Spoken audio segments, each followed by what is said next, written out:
का question number 6 बताने जा रहा हूँ। आज मैं 6 का 3 बताऊंगा। इसके पहले 1 2 बता दिया हूँ। आप जानते हैं इस क्वेश्चन में पूछा है कि दिए गए बिंदु से बनने वाले चतुर्भुज का प्रकार बतावें यदि कोई हो तो इसके लिए सबसे पहले बिंदु का नाम दिया जाता है, एक चतुर्भुज बनाया जाता है, चतुर्भुज का चारों भुजा और दोनों विकर्ण निकाला जाता है, उसके बाद कोई डिसीजन लिया जाता है। तो इतना काम कर दीजिए। एक बात और ध्यान रखिएगा, जब भी मेरा कोई लेसन आप पढ़िए तो शुरू से पार्ट 1, पार्ट 2, पार्ट 3, ठीक है, तब समझ में आएगा। कहीं कहीं से देखिएगा तो समझ में नहीं आएगा। रोज का रोज काम कीजिए, एग्जाम्पल का क्वेश्चन जरूर बनाइए, ठीक है। तो सबसे पहले माना कि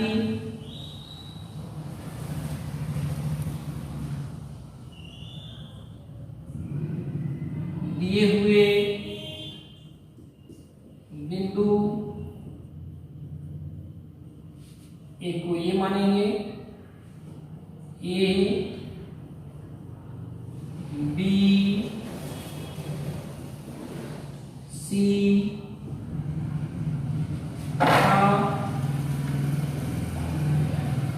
डी है, ठीक है। अब आप एक चतुर्भुज बना लेंगे छोटा सा, इसका नाम दे देंगे, बिंदु का निर्देशांक भी दे देंगे। इससे आपको फायदा है, काम करने में सुविधा होगी। 1 2 विकर्ण बना दीजिए। अब आप ए बी निकालिए, बी सी निकालिए, सी डी निकालिए, डी ए निकालिए, ए सी निकालिए, बी डी निकालिए, ठीक है। तो आप जानते हैं कि दो बिंदुओं के बीच की दूरी का सूत्र आप जानते हैं, क्योंकि दो बिंदुओं के बीच की दूरी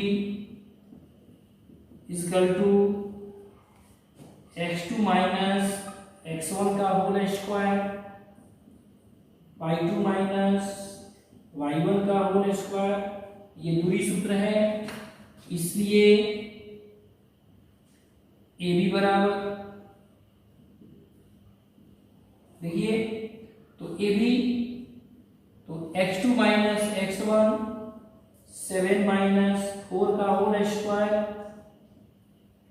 y2 माइनस y1 6 माइनस 5 का होल स्क्वायर। मात्रक जरूर लिखेंगे। अब थोड़ा सा काम मेरा डायरेक्ट होगा। 7 में से 4 घटाइए, 7 में से 4 घटाइए, 3 होगा। 3 का स्क्वायर करेंगे 9 होगा। 6 में से 5 घटाइएगा तो 1 होगा। 1 का स्क्वायर 1 होगा, ठीक है। जोड़ेंगे तो 10 होगा। 9 1 10। कभी कभी यहाँ मात्रक छूट जाता है, आप लिख लेंगे। ध्यान रखना चाहिए, जब यहाँ मात्रक तो यहाँ भी होगा। तो ए भी हो गया। अब निकालेंगे बी सी इक्वल टू, तो बी सी इक्वल टू फिर B C x2 minus x1 4 minus 7 का whole square, y2 minus y1 3 minus 6 का होल स्क्वायर। मात्रक तो आप जानते हैं लिखना। अब देखिए 7 से 4 माइनस कीजिएगा, -3 आएगा, और -3 का स्क्वायर कीजिएगा +9 होगा, +9 होगा। 9 यहाँ प्लस नहीं लिखा हूं। फिर 6 से 3 माइनस कीजिए, 6 में से 3 घटाइए, -3 का स्क्वायर कीजिएगा +9। मात्रक जोड़ेंगे 9 9 18 मात्रक। आप चाहेंगे तो इसका गुणनफल नहीं निकाला हूं, क्योंकि जोड़ा नहीं लगेगा, इसका निकाल सकते हैं या छोड़ सकते हैं, आपका मर्जी, छोड़ दे रहा हूं। ठीक है, अब BC के बाद CD निकालिए। CD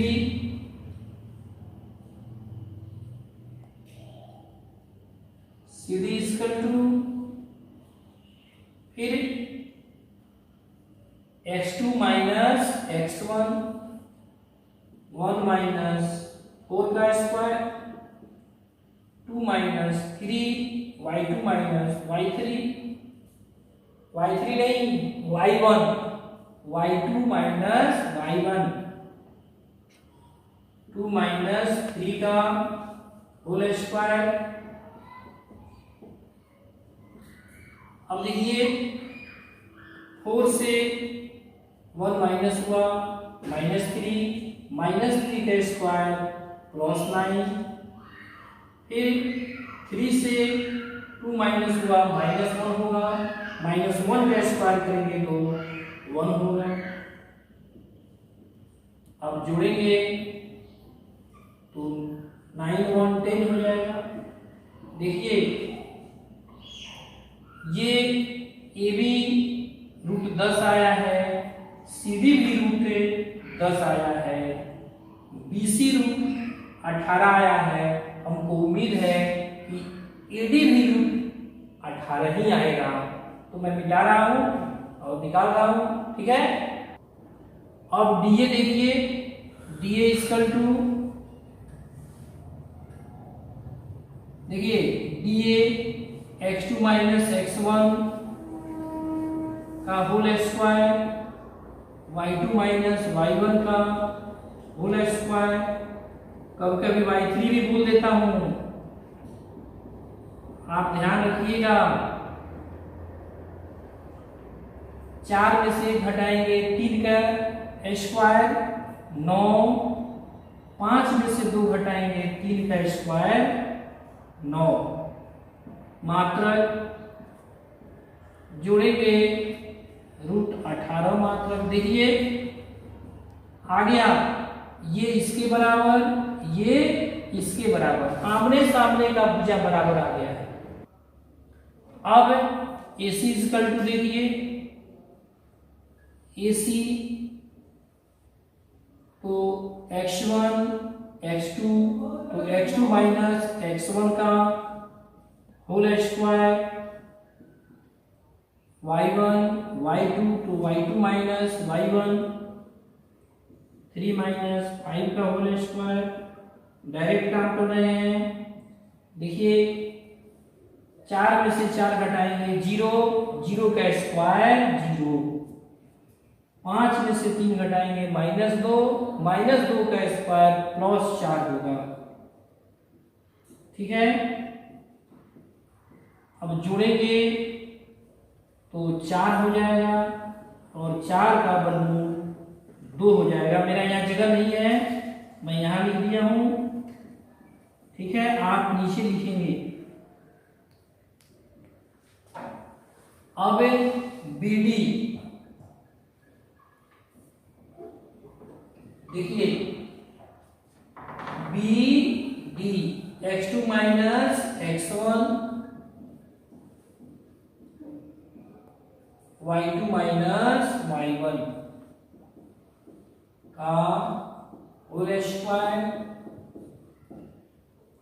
देखिए 7 में से घटाएंगे -6 का स्क्वायर 36, 6 में से 2 घटाएंगे -4 का स्क्वायर 16 +16 होगा।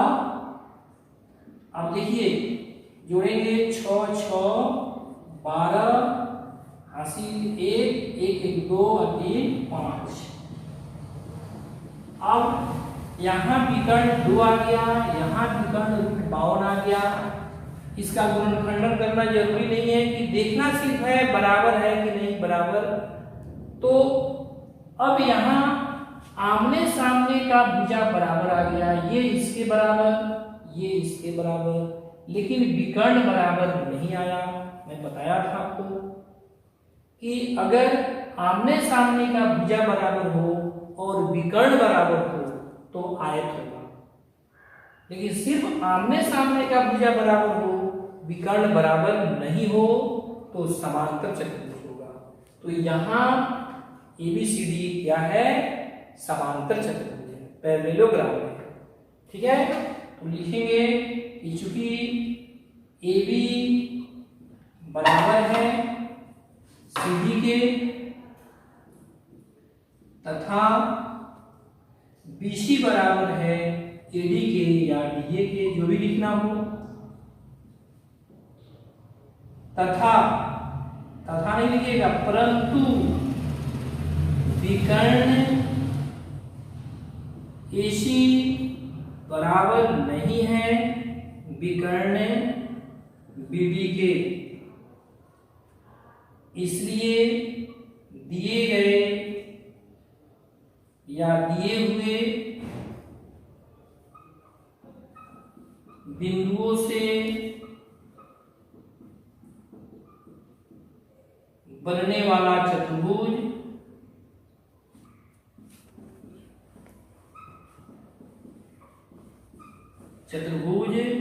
समांतर चतुर्भुज है, समांतर चतुर्भुज है। ठीक है, तो अब आप समझ गए होंगे, आप एग्जाम्पल में भी क्वेश्चन दिया हुआ है।